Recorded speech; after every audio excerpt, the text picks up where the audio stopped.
네, 오늘 말씀을 가지고 시험을 통과해 영적 체급을 높이라, 시험을 통과해 영적 체급을 높이라 라는 제목으로 함께 은혜 나누도록 하겠습니다.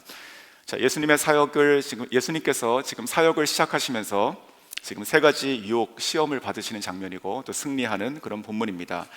사단은 예수님이 누군지를 정확히 알고 있습니다. 또한 자기의 한계를 알고 있었을 것입니다. 그럼에도 불구하고 사단은 주님을 지금 시험하게 됩니다. 그것도 시험의 도구로 가지고 나온 것이 그 하나님의 말씀인 것이죠. 자, 예수님께서 또 하나님의 말씀으로 지금 승리하십니다. 자, 예수님을 시험할 수 있다면 그러면 사단은 성도를 유혹하고 공격하는 것은 멈출까요? 절대 가운데 시험이 없기를 바라지만 시험이 없는 인생이 또한 가능할까 생각이 듭니다. 사단이 예수님을 시험했다면 그렇게 되는 것이죠. 자, 그러므로 저희들도 말씀으로 무장하고 성령으로 무장하여 저희가 승리하는 삶을 살아가야 될 것입니다. 자, 오늘 이 예수님께서 그 사단에게 시험 받으시고 또 통과하시고 하는 이 장면을 통해서 저희들에게 깨닫게 하시는 뭐가 무엇인가 저희가 함께 생각함으로 시험을 통과해 영적 체급을 높이는 저 여러분 될 수 있기를 주 이름으로 축원합니다. 자, 첫 번째는요, 그 광야의 시험이 그 사역의 시작이었다. 광야의 시험이 예수님의 사역의 시작이었다는 것입니다. 1절과 2절 다시 읽어드리겠습니다. 예수께서 성령의 충만함을 입어 요단강으로 돌아오사 광야에서 40일 동안 성령에게 이끌리시며 마귀에게 시험을 받으시더라. 이 모든 날에 아무것도 잡수시지 아니하시니 날수가 다함에 줄이신지라. 자, 예수님의 사역의 시작이 광야에서의 시험을 받으신 것이다. 지금 그 얘기입니다.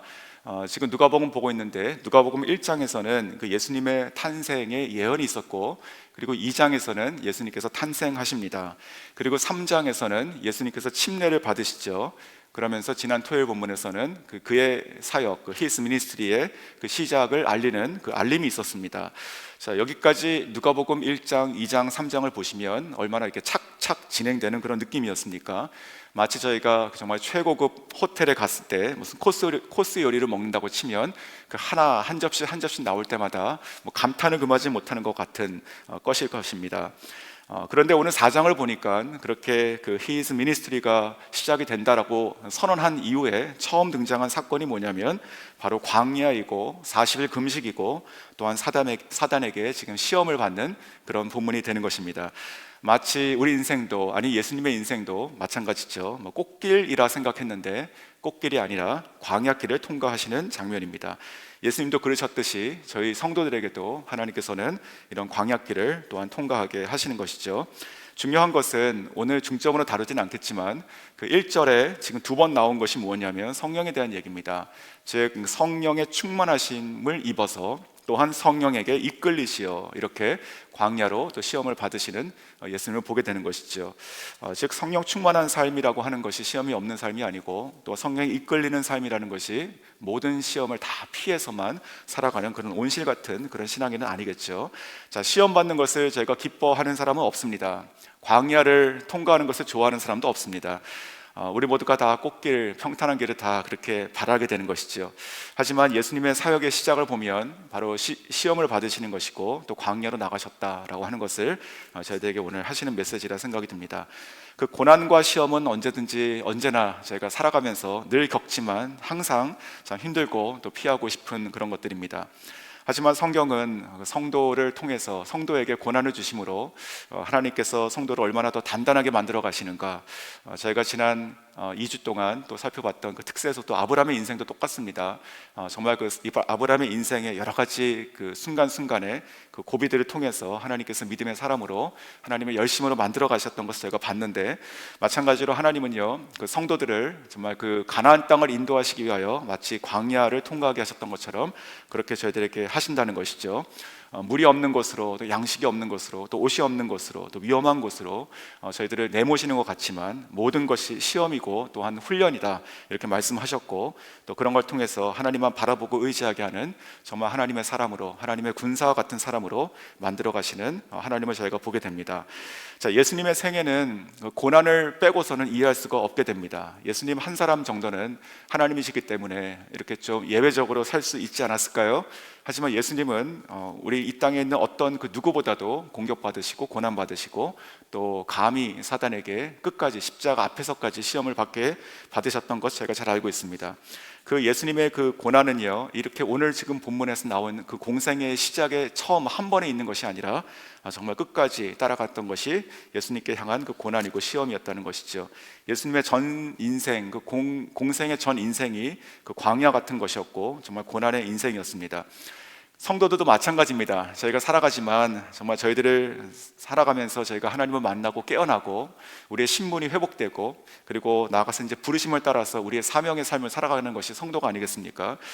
그 사명의 삶을 살아가기 위해서 걸어가는 그 길, 그때부터 저희들에게는 마치 오늘 이 예수님께 이때 나와서 시험한 것처럼 그러한 삶이 시작이 되겠죠. 고난의 삶이 시작이 되겠죠.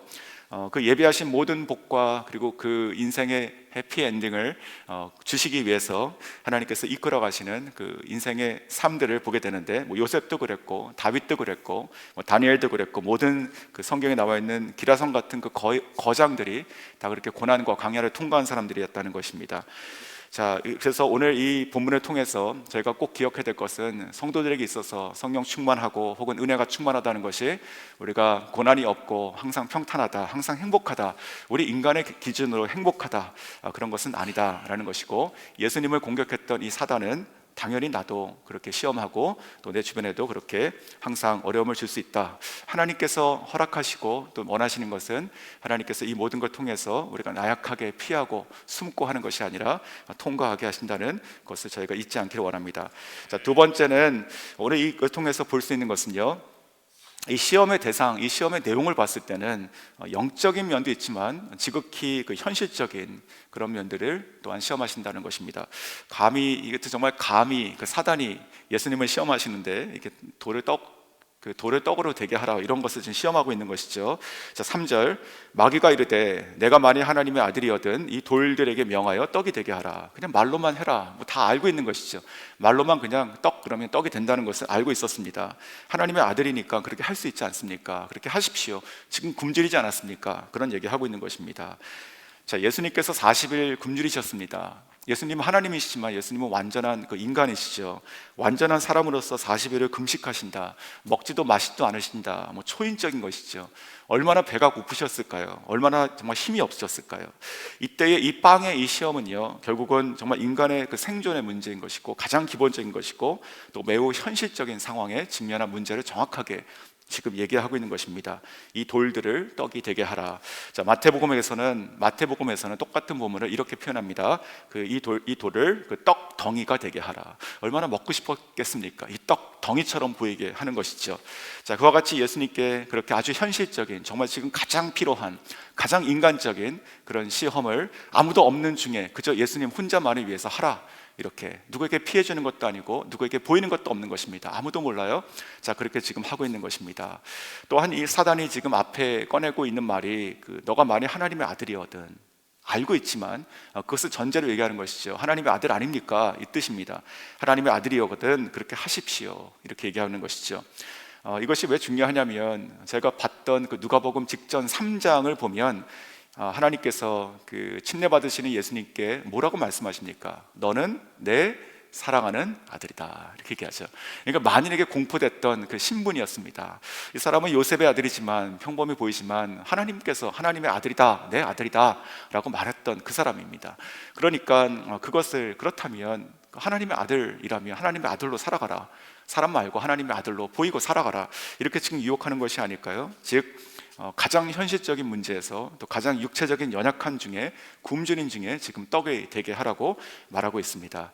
자, 그럴 때 예수님께서는 어떻게 대답하시고 이 유혹을 물리치십니까? 4절이죠. 예수께서 대답하실 때 기록된 바 사람이 떡으로만 살 것이 아니라 하였느니라. 자, 마태복음 4장에도 똑같이 나오는데 이 장면이, 거기서는 이렇게 한 가지 뒤에 추가가 되어 있습니다. 하나님의 입으로부터 나오는 모든 말씀으로 살 것이다. 그러니까 떡 말고 말씀으로 살라. 그러니까 이 떡, 나에게는 너희들이 모르는 양식이 있다. 이제 이것이 말씀이었지 않습니까? 그러므로 이 하나님의 입으로부터 나오는 모든 말씀으로 살 것이다, 이것이 나의 떡이다, 이것이 내가 살 양분이다 라고 하는 것인데, 그 마태복음에 나와 있는 그 말씀이라고 하는 것은 저희가 소위 알고 있는 로고스하고 레마 중에서 레마입니다. 즉 쓰여져 있는, 우리가 암기하고 지식으로 갖고 있는 어떤 그런 말씀이 아니라 하나님께서 나에게 생각나게 하시고 나에게 말씀하시고 나에게 깨닫게 하시는 그 순간 순종해야 되는 그 말씀, 그 말씀으로 살아가는 것이다. 그 하나님 말씀이 결국은 그냥 영적인 세계에서만 양식이 되는 것이 아니고, 오늘 예수님의 말씀으로 보면 그 하나님의 말씀은 우리의 삶 가운데 있는 가장 현실적인 부분에서, 가장 육체적인 부분에서도 우리를 채우시고 우리에게 힘을 공급해 주시는 하나님의 양식이 될 줄로 믿습니다.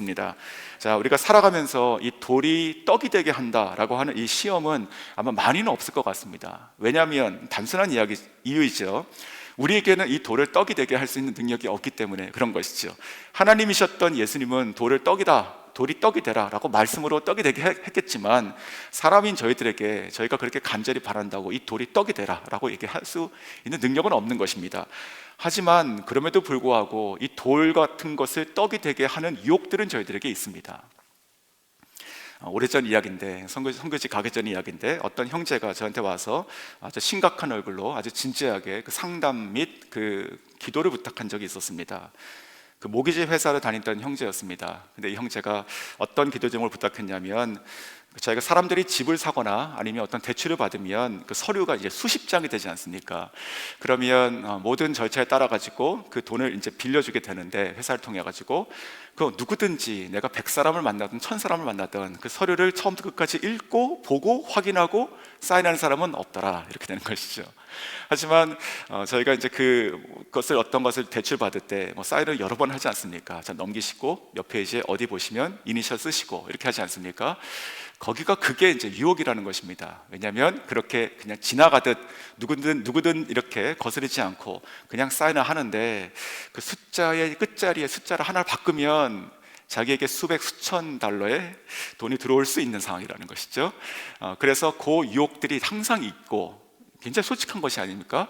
그래서 그것을 자기가 잘 이겨낼 수 있도록 기도해달라라고 했던 것이었습니다. 진짜 돌 같은 것인데 그 돌이 진짜로 떡이 되게 하는 그런 순간인 것이죠. 그때 그 형제의 그 기도 제목의 진지한 얼굴을 보며 제가 두 가지 생각했습니다. 이 형제는 넘어가지 않겠구나, 이런 생각이 들었고, 또 하나는 내가 돈이 있으면 이 형제에게 맡겨야겠다, 이런 생각이 들었습니다.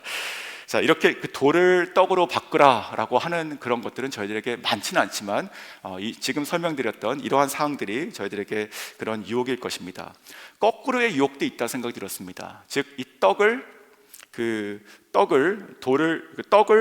돌로 바꾸게 한다. 그러니까 돌 대신 떡을 취하게 한다는 것이죠.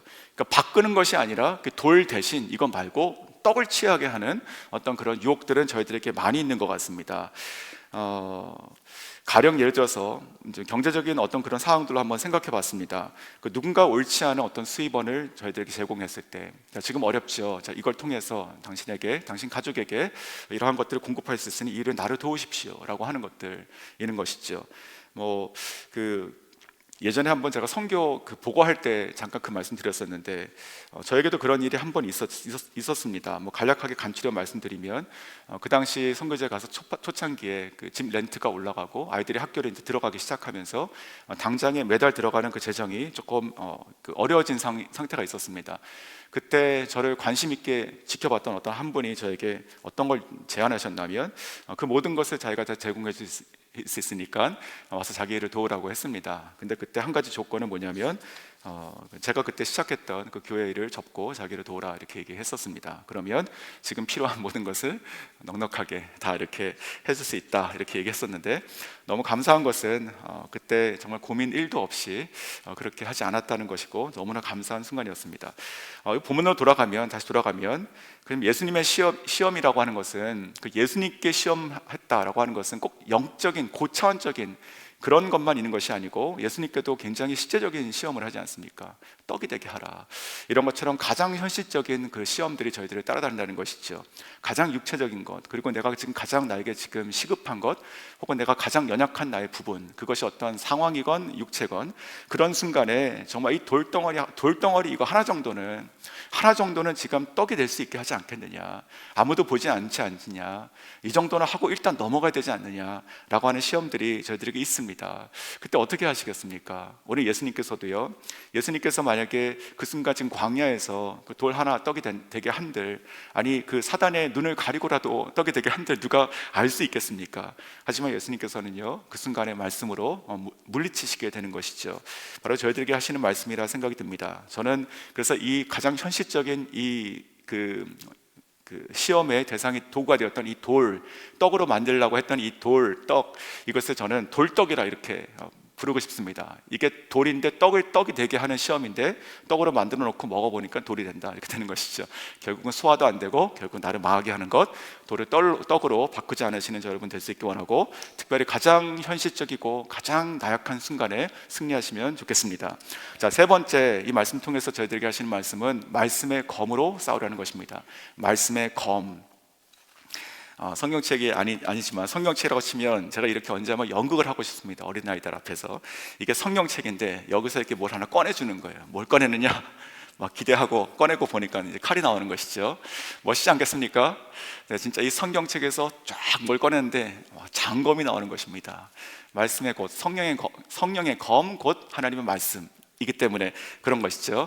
지금 오늘 예수님께서 그 시험을 받으시고 서로 싸우고 있는데, 서로 싸우는 사람들의 양편의 도구를 보니까 둘 다 검을 가지고 싸운다는 것이죠. 그렇지 않습니까? 하나님 말씀 대 하나님 말씀으로 싸우고 있습니다. 즉 진검승부를 하고 있다는 것인데, 결국은 하나님 말씀으로 이긴다. 이게 그러니까 똑같은 말씀인데 다행히 감사히 예수님의 말씀으로 이겼나? 아니면 똑같은 말씀인데 이 말씀이 사실 그 무효한 것이니까 더 센 말씀으로 눌렀나? 그런 것이 아닙니다. 그런 것이 아니라 정말 진검으로 싸웠기 때문에 이겼다는 것이죠. 자, 오늘 보니까 이 사단이 지금 말씀으로 가지고 나오는데 그 내용을 보면 두 가지의 가짜가 있습니다. 첫 번째 내용은 가짜의 말씀을 가지고, 거짓 말씀을 가지고 나오고, 두 번째는 그 조작된 말씀을 가지고 나옵니다. 그 얘기를 짧게 오늘 좀 아침에 나눠보겠습니다. 자, 5절부터 7절까지입니다. 마귀가 또 예수를 이끌고 올라가서 순식간에 천하만국을 보이며 이르되 이 모든 권위와 그 영광을 내가 내게 주리라. 이것은 내게 넘겨준 것이므로 내가 원하는 자에게 주노라. 그러므로 내가 만일 나에게 절하면 다 너의 것이 되리라. 절하라, 다 줄게, 이렇게 되는 이게 시험이죠. 근데 이 시험을 딱 맞닥뜨리면 예수님께서는 마치 yes or no의 대답을 해야 될 것처럼 그렇게 보입니다. 나에게 절할래? 절하면 줄 것이야. 절할래? 그러면 여기에 대한 대답은 네 혹은 아니오가 되잖아요. 그렇죠. 근데 그렇게 보이는 건데 예수님께서 그렇게 대답하지 않으십니다. 아니, 이렇게 하지 않으시고 말씀으로 대답하시잖아요. 왜냐하면 지금 이 5절에서 7절에 있는 이 말씀은, 이 사단의 말은, 이것은 거짓이기 때문에 그렇습니다. 그 세상의 모든 권세와 영광을 다 나에게 주었는데 누가 줬다는 거예요? 내가 너에게 주겠다. 줄 수 있습니까? 있는 게 없는데 거짓이죠. 없는 것입니다. 우리가 출애굽기 9장 29절이나 아니면 신명기 10장 14절이나 이런 걸 보면 숱하게 나오는 것인데, 성경에는요 오직 여호와 하나님만이 온 세계, 온 우주 만물을 창조하신 하나님이시요 모든 것이 그분의 소유다라고 하는 걸 우리가 너무 잘 알고 있지 않습니까? 사단에게 주신 적도 없고 사단이 줄 것도 없습니다. 거짓인 것이죠. 심지어는 그 고린도전서 10장 26절에 이렇게 말씀하세요. 이는 땅과 거기 충만한 것이 주의 것입니다. 누구 것이라고요? 주님 것이라고요. 그러니까 지금 사단이 지금 얘기하고 있는데 무슨 얘기를 하든지 이 말은 지금 거짓된 말인 것이죠.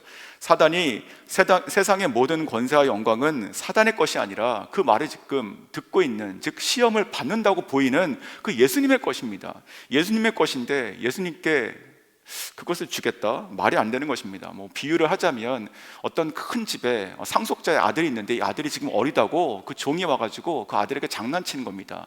야, 꼬마야, 일로 와봐. 이 집 보이지? 이게 내 건데 너 나한테 절해. 내 말 잘 들으면 이 집 나중에 너 크면 다 줄게. 그런가 보다 싶겠죠, 어린아이면. 그런 식입니다. 이 사단이 지금 와가지고 하는 얘기가 그런 것입니다. 이 말은요 거짓이에요. 이 거짓인 것을 저희가 알아야 되는 것이죠. 자, 그래서 이 영적 전쟁에 있어서 이 진검승부의 상황에서 지금 사단이 우리들에게 거짓 말씀을 가지고 교묘하게 한다, 이제 그런 걸 하나 캐치하시면 좋을 것 같고, 두 번째는 이 세 번째 시험에 나와 있는 것을 통해서 볼 수 있는 건데, 조작된 말씀으로 우리를 시험한다는 것이죠. 조작된 말씀. 자, 9절에 보면 이렇게 말씀하십니다. 내가 만일 하나님의 아들이거든 여기서 뛰어내리라. 자, 그리고 10절 보십시오. 사단이 이렇게 말을 해요. 기록되었을 때 뭔가 말씀을 가져왔죠. 하나님이 너를 위하여 그 사자들을 명하사 너를 지키게 하시리라 하였고, 11절 또한 그들의 손으로 너를 받들어 내 발이 돌에 부딪히지 않게 하시리라. 자, 이게 지금 시편 말씀이에요. 자, 시편 91편 11절과 12절 말씀입니다. 사단이 지금 정확하게 그 성경 말씀을 알아서 그 말씀을 가지고 예수님께 시험하는 것처럼 보이죠. 즉 예수님께서 이 말씀을 진짜 하나님 말씀으로 믿고 알고 믿는다면 진짜 이 말씀처럼 떨어질 수 있다라고 하는 거잖아요. 떨어지면 이 말씀처럼 하나님께서 너를 그렇게 부딪히지 않도록 내 발을 붙들어 주실 것이다 라고 하는 것처럼 지금 보이고 그렇게 얘기하고 있는 것입니다. 자, 그런데 여기서 함정이 뭐냐? 이것은 바로 조작된 말씀이다 라는 것은 조작된 말씀. 즉 이 시편 91편이 얘기하고 있는 내용과 다른 내용을 가지고 얘기하는 것입니다. 시편 91편에 나와 있는 이 말의 그 뜻은 뭐냐면, 이 시편 91편 나와 있는 것은요, 그 하나님께서 정말 그 우리가 하나님의 사명을 받고 살아갈 때 그 하나님께서 하나님만 의지하고 살아가는 모든 사람에게 있어서, 즉 하나님을 우리의 온전한 피난처로 삼고 살아간다면 우리가 어떤 일을 당하든지, 우리가 떨어지든지, 우리가 어떤 해를 당하든지 하나님께서 모든 위험에서 우리를 지켜주신다 라고 하는 이야기입니다. 그 전제가, 그러니까 이 말씀의 성취의 방향이 어딥니까? 이 말씀의 성취의 방향은요, 하나님께 향해 있는 것이에요.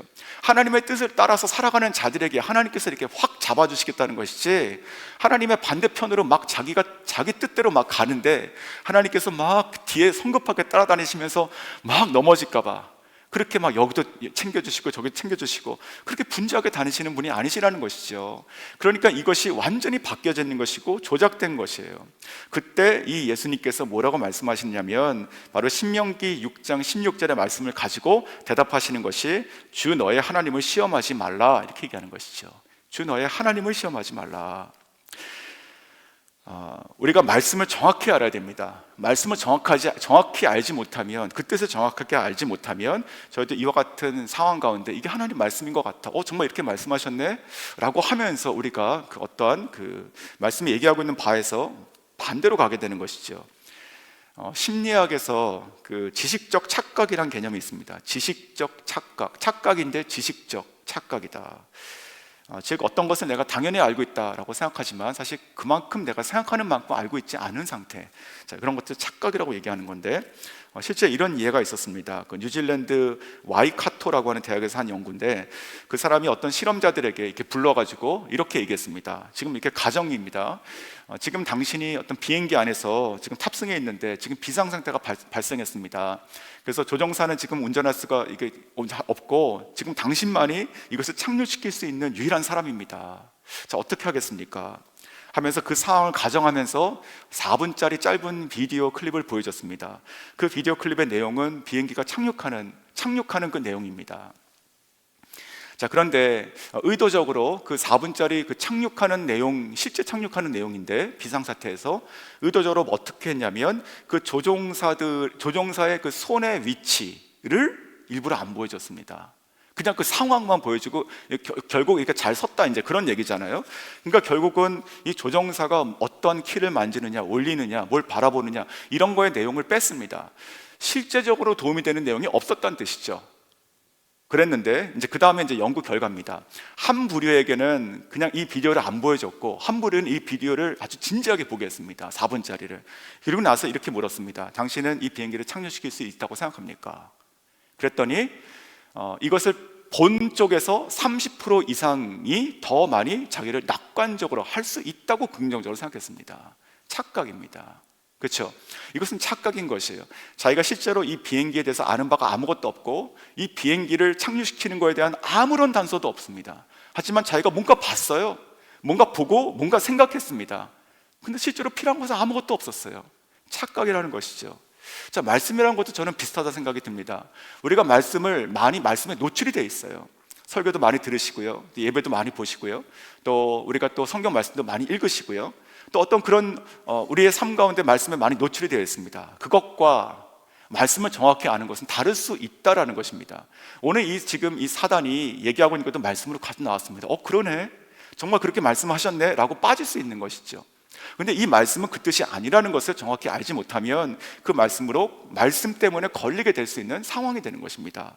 그러므로 저희는요, 이런 지식적 착각처럼 우리가 말씀을 많이 들어서 뭔가 들어본 것 같고 이런 것들에 대해서 저희가 경계해야 되는 것이고, 이제는 정말 2024년 저희가 성령을 따라 행하는 삶인데, 정말 말씀 충만, 성령 충만이 말씀 충만이다 이렇게 또 생각을 해보시면 정말 저희가 이 말씀을 충분히 먹고 그것을 정확하게 알고 기도하고 나가며 이러한 상황 가운데 노출됐을 때 저희가 말씀을 말씀으로 정말 말씀의 진검을 가지고 싸우고 승리하시는 저 여러분 될 수 있기를 원합니다. 자, 마지막으로 오늘 이 시험을 통해서 우리가 생각할 것 짧게 한 가지 더 말씀드리면요, 시험은 그럼에도 불구하고 계속된다라는 것이죠. 자, 13절입니다. 마귀가 모든 시험을 다 한 후에 그 다음 얼마 동안 떠나리라. 얼마 동안 떠나리라. 자, 모든 시험을 지금 다 마쳤어요. 예수님 안 넘어가셨습니다. 승부는 끝난 것입니다. 끝났죠? 네, 끝났습니다. 그러면 사단이 어떻게 됩니까? 회개까지는 기대하지 않겠습니다. 하지만 멈춰야 되는 거 아닙니까? 이제 자기가 상대할 존재가 아니잖아요. 그런데 성경을 보니까 뭐라고 되어 있습니까? 얼마 동안 떠나니라. 일시적인 후퇴인 거죠. 일시적인 후퇴. 나름 이 사단도 자기 전열을 정비하고 다시 나오게 되지 않습니까? 그래서 이 공생의 3년을 보면 이제 십자가까지 어떤 그 디그리를 우리가 매긴다면 이 정도의 그 공격과 시험이 1 정도라면 10점 만점에 10인 십자가로 가기 때까지 이 사단의 공격과 핍박과 이런 것들은 온갖 것을 통해서, 온갖 상황과 온갖 사람을 통해서 이제 더 거세게 일어나게 되는 것이죠. 이 시험은 통과하고 끝난 것이 아니라 이 시험을 통과하셨는데 오히려 더 큰 시험과 더 환난은 예수님의 생애에 이제 더 본격적으로 아주 이제는 그 절을 하면 줄게라고 하는 어떤 회유 이 정도가 아니라 완전히 그 예수님을 죽이려고 하는 것까지 계속 가게 되는 것이죠. 성도들의 삶도 똑같다 생각이 듭니다. 우리가 시험이 없기를 바라지만 시험은 있습니다. 그 시험과 고난이 있는데 그것을 우리가 넘어가고 이기고 하는 것이 너무나 중요한데, 한번 넘어갔다 한번 이겼다고 하는 것이 끝이 아니다라는 것이죠. 우리가 살아가는 날 동안에 있어서 우리가 받아들이고 우리가 싸워야 되는 그 영적 전쟁 혹은 시험, 고난 이런 것들은요, 졸업하는 것이 없다는 것입니다. 끊임없습니다. 자, 그래서 결론입니다. 오늘 그 말씀 나눌 때 앞에 나눴던 그 제목 기억나십니까? 자, 그래서 어떻게 하라는 것입니까? 이렇게 시험이 끝이 없는 거 어떻게 하라는 것입니까? 결국은 바로 이 모든 이 시험을 통과함으로 인해서 우리의 영적 체급이 올라간다는 것이죠. 전 이것이 축복이라 생각이 듭니다. 우리가 그저 시험이 없는, 마치 그걸 피하고 싶은, 바람도 막기 싫어하는, 딱 뭐가 생각나세요? 온실 생각나시죠? 그렇죠? 그 밖에 꺼내놓으면 며칠 있다 죽어버리는 그와 같은 정말 유아적인 신앙 살아가는 것이 아니고, 어디다 갖다 놔도, 어디다 갖다 심어놔도, 아니 그것이 아무것도 없는 척박한 정말 그 광야라 하더라도 뿌리를 내려가지고 땅 속에 있는 물이라도 끓여올 수 있는 것이 아닙니까? 그 정도의 정말 영적 체급을 높여서 정말 이러한 시험, 우리들의 가장 일상적인 현실적인 시험 문제뿐만이 아니고 가장 영적인 것까지 오늘과 내일의 모든 시험을 다 말씀으로, 성령 충만함으로 통과하시고 이겨나가시는 저 여러분 될 수 있게 주의 이름으로 축원합니다.